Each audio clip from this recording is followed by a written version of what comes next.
Hey guys, how's it going?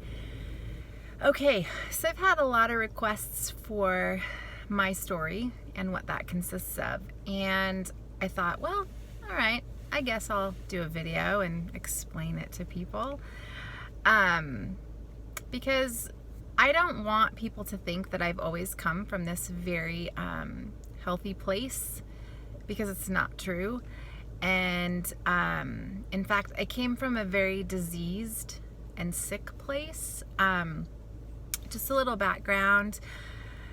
You know, I used to be a heavy smoker, at least a pack a day, sometimes more, depending on the situation.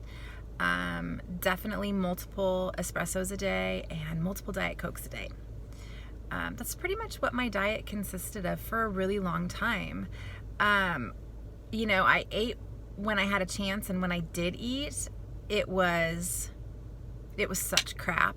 It was, you know, fast food constantly. I mean, I always cooked dinner for the most part. I always had something in the crock pot, but based on my schedule, a lot of times it was hard for me to consume that food. Just because I would get home so late, or whatever the case is, I would just be exhausted. So diet was not good at all. I did exercise though, let me tell you.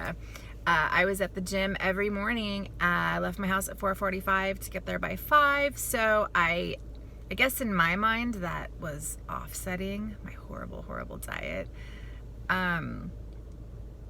Anyways, you know, long story short, it was in 08, 09, right around that time, that I was diagnosed with a horrible, debilitating autoimmune disease. It took over a year for them to figure out what was wrong with me, and at one point, you know, I was so sick and in so much pain that there was this part of me that would just pray that God would just take me, because I couldn't do it anymore. The pain was so bad. It just was more than I could even bear. I couldn't drink water. I couldn't eat. I lost 28 pounds in a month. I mean, that's a lot of weight to lose.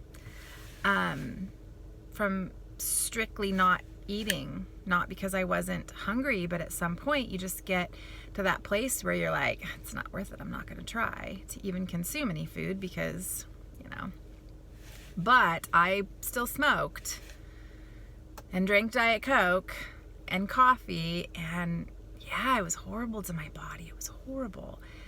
And my body was screaming, you know, there's something wrong, fix me. But I wasn't listening because I was young and I had 2 kids, and I just needed to push through. I needed to move forward. I just needed to get, you know, done what I needed to get done. And I didn't have the time or the knowledge to stop and pay attention. And I think that's where a lot of people are today.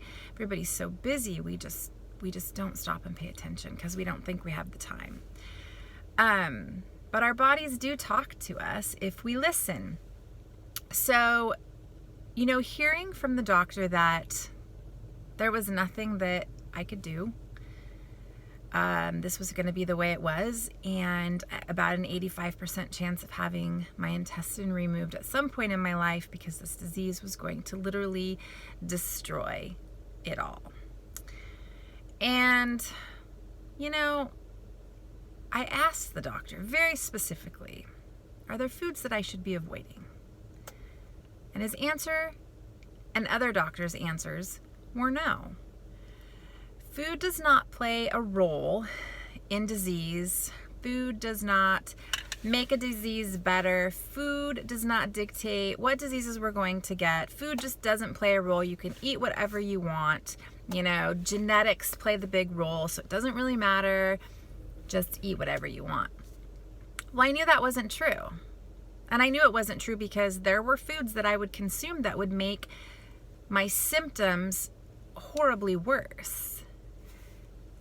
And so for me, that wasn't something that I believed. I wasn't taking that for an answer.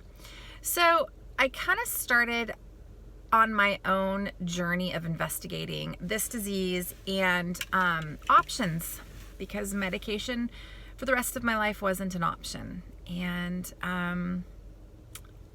I stumbled across some holistic therapies that I thought, I'm going to give it a try. And so I did.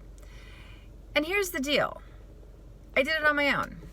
I did it on my own because conventional doctors, aren't versed in holistic measures. And I had seen multiple conventional doctors who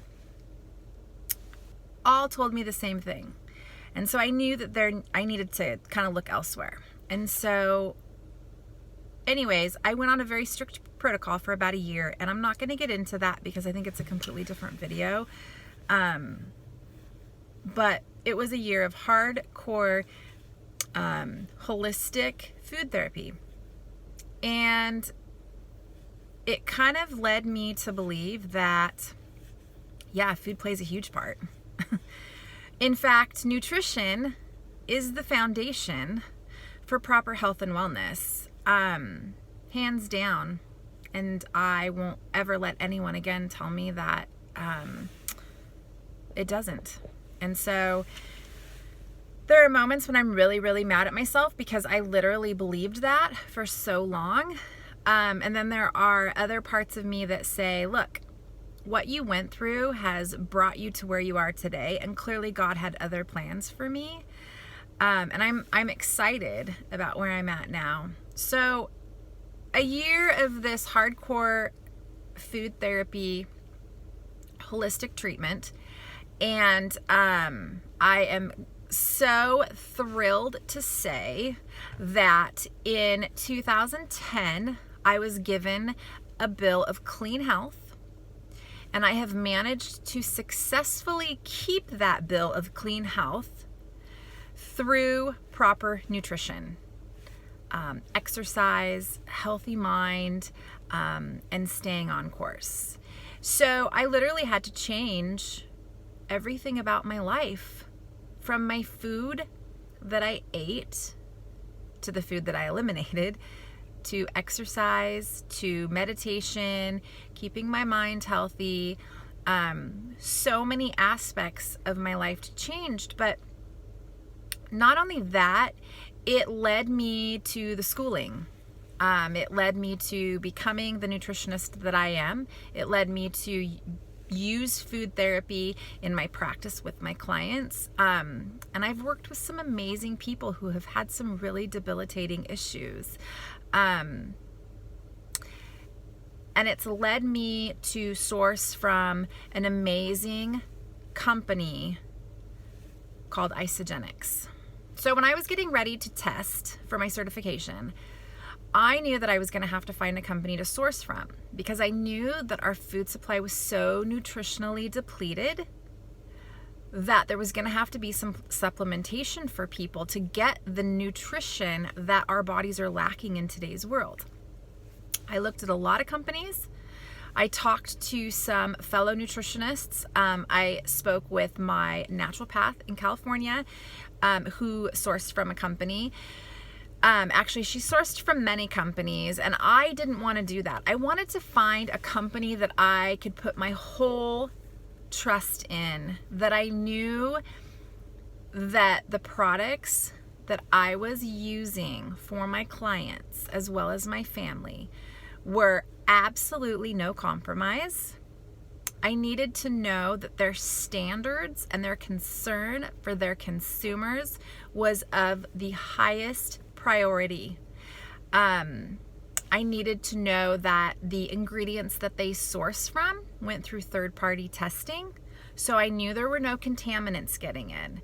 And I needed to know that that was more important than their bottom line. I needed to know that they were not afraid to dump a truckload of ingredients because third-party testing showed that there was something in it that was not up to par with what the company stood for.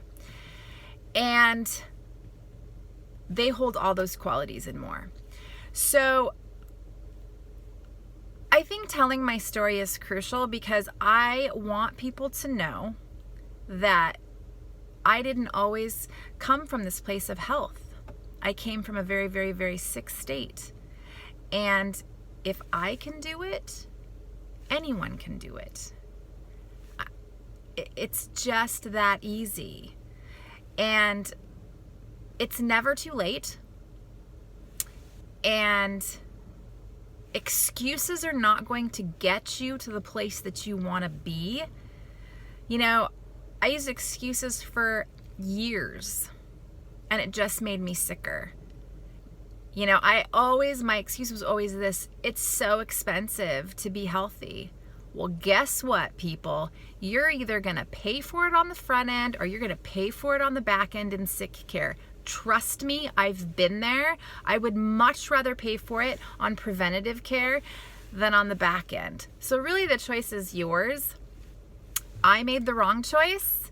And so it's kind of my mission in life to make this world a healthier place, one person at a time. So anyways, that's my story. I hope that it helps one person realize that there's always hope. No matter how bad your nutrition is, how poor your health is, you know, do you smoke? Do you drink a 6-pack of pop a day? You know, do you consume too much alcohol? Are you literally living on fast food processed substances daily? It's okay. It's okay. Small changes are better than no changes, and they add up over time. We can get you to a place of complete health and wellness. You just have to trust yourself enough to make the first step. Anyways, that's my story.